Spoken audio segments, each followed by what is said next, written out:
Tout ce qu'on a évoqué pendant ces 2 jours, c'est quelque chose qui est profondément chevillé en vous, mais qui était un petit peu, pas tout à fait exposé à la lumière du jour et de la conscience.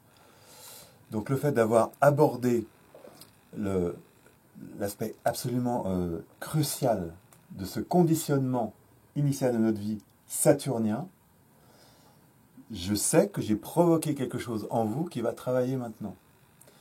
Saturne, c'est un maître redoutable et merveilleux.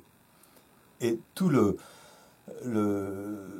potentiel d'épanouissement, de bonheur et de réussite de la vie de chaque âme incarnée dépend de cette prise de conscience, travail avec Saturne, de savoir qu'on est là pour intégrer un acquis, une hérédité, quelque chose qu'on a reçu, qui nous a structuré, mais qu'on est là pour aller au bout de ce processus, pour faire en sorte qu'il soit dépassé. C'est-à-dire qu'en fait, c'est un maître qui nous observe, et même qui nous inflige, qui nous impose des épreuves, et qui attend de voir comment on réagit, comment on se structure. Et la victoire, c'est-à-dire l'accomplissement de la vie, la réussite de la vie, intervient quand le contrat saturnien, c'est un contrat de vie, a été accompli. Et là, on nous libère. Hein, ce qu'on a vu avec Geneviève, c'était flagrant, mais avec nous tous, ça nous concerne tous intimement. Donc ce chemin saturnien, c'est pas, il faut être dans le devoir, la discipline, il faut observer des règles, il faut se conformer à quelque chose, c'est tout le contraire. Il faut aller à la conquête de soi en traversant un chemin initiatique qui demande d'une authenticité, d'une intégrité, d'une exigence, qui est le seul moyen d'arriver à la liberté. Et c'est ce que nous dit Saturne, qui est, je le rappelle, une maman pleine d'amour. Mais elle se cache bien, évidemment.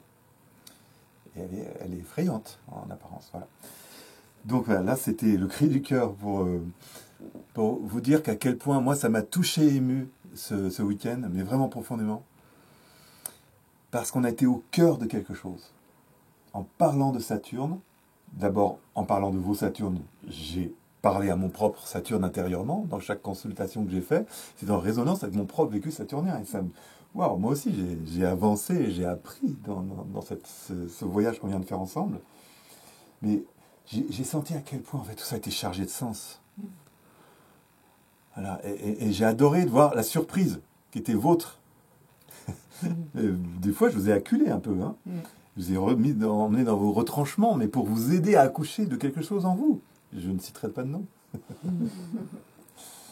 Voilà. Donc, c'est une aventure extraordinaire, l'incarnation terrestre. Et Saturne détient les clés.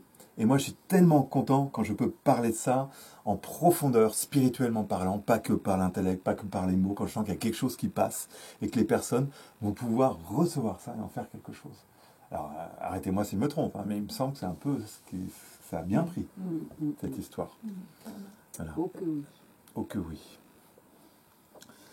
Voilà, donc, en fait, je vais vous dire, je suis très fier de moi, en fait. Je suis super content. On a le droit un peu, hein. C'est pas tous les jours. Aussi, hein. Moi aussi. Ouais, je suis vraiment content parce que je sens que là, il s'est passé quelque chose. Ouais, carrément. Et que par rapport à tous les enjeux de l'astrologie, parce que qu'est-ce que c'est que l'astrologie finalement la plupart des gens ne savent pas réellement ce que c'est que l'astrologie.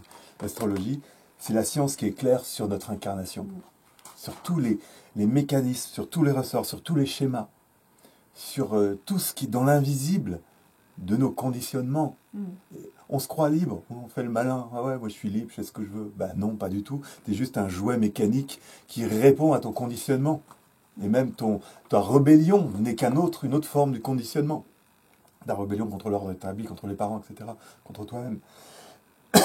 Donc, là, je suis content. Parce que moi, étant un Saturnien de base, je me dis, papa, maman, Saturnien, j'ai l'impression d'avoir été un bon fiston, quoi.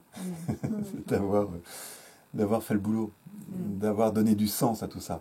Et d'avoir permis que, au-delà des mots, au-delà de je parle Saturne, je suis un astrologue, mais au-delà de tout ça, il y a quelque chose de bien plus fort, de bien plus puissant qui est passé. Et vous en êtes l'illustration. Tous ces retours, ces regards, c'est tout ce que vous m'avez dit, même les pleurs, ces émotions, cette profondeur qu'on a tous enclenchées ensemble. Et bien là, c'est la magie de Saturne. Il faut le faire, parler de magie avec Saturne. Théoriquement l'antithèse. Ben non, parce que Saturne, c'est un long chemin qui nous amène à la lumière. Voilà, bref. Donc voilà, je suis en fait très très heureux de ce stage. Déjà le premier opus, l'astrologie niveau 1, j'avais été émerveillé de tout ce qui s'était passé. On a parlé de choses tellement cruciales. L'axe du dragon, notre mission de vie, de là où on vient, là où on doit aller. C'était vraiment extraordinaire. J'ai l'impression que là, en ayant posé ce travail sur Saturne, j'ai donné encore plus de valeur à tout ce qui a été dit par rapport à l'axe des nœuds, par rapport à l'axe du dragon. Et je vous attends au tournant, hein, je ne vous lâche pas comme ça. Et c'est un travail qui se fait de longue haleine. Et je pense que vous allez voir comment ça travaille et que la prochaine fois qu'on va se revoir, les deux vont pouvoir se retrouver peut-être de façon encore plus fluide et plus évidente et plus manifeste. Parce que c'est extraordinaire tout ce qui a été dit, dans le premier stade, dans le deuxième. C'est fondamental, c'est toutes vos vies qui sont en jeu, qui sont dans ce jeu extraordinaire de l'existence, où tout est possible finalement d'une certaine façon. C'est nous qui avons les clés, mais autant faut-il qu'on sache de quoi il s'agit. Et l'astrologie permet de nous éclairer là-dessus. Voilà. Donc, que dire d'autre? En fait, je suis super, vraiment, mais heureux intérieurement. Il y a une cohérence par rapport au bivouac, par rapport au tomba, par rapport à tout ce que je fais. Tout se tient, c'est la magie de la vie, de toutes ces ficelles invisibles avec lesquelles je travaille. Je travaille avec l'invisible dans la nature avec les bivouacs. Je travaille avec l'énergie, avec l'esprit du tambour. Mais tout ça, en fait, c'est un peu la même chose parce que c'est des énergies astrologiques qui sont présentes dans les bivouacs. Il y a Neptune, il y a Jupiter, il y a Vénus, il y a Mercure, il y a tout dans l'invisible qui danse. Et là, avec ce stage, j'ai l'impression de boucler une boucle, en fait. Et il y a un tout cohérent. Et je m'en rends vraiment compte avec ce deuxième stage. Il y a une grande force qui se dégage de tout ce que je ressens. Donc, je suis super content. Je suis très heureux. Et je tiens évidemment à remercier la très haute qualité de votre présence. Hein. Ça joue, parce que c'est une alchimie. On fait ça ensemble, à plusieurs aussi. Si vous n'étiez pas autant engagé dans votre écoute active et dans votre volonté d'aller en profondeur en vous-même et de comprendre tout ce qui se passe, tout cet enjeu de vos vies, évidemment, ça ne serait pas possible. Je pourrais avoir une écoute polie, mais pas aussi stimulante et qui ne permet pas que passe d'autres choses. C'est surtout ça qui est important. Voilà, qui est une autre dimension. Qu'on ne soit pas que dans l'intellect. C'est indispensable. Sinon, ça ne marche pas du tout comme il faudrait. L'astrologie, c'est une science vivante, vibrante et vivante. Donc forcément, ça ne peut pas être que l'intellect. Il doit y avoir d'autres choses. Et c'est ce qui s'est passé encore ce week-end. C'est ce qui se passe à chaque fois. Et si ça ne se passe plus, peut-être que j'arrêterai. Mais il n'y a aucune raison que ça s'arrête, puisque c'est quelque chose de vivant et vivant. Voilà.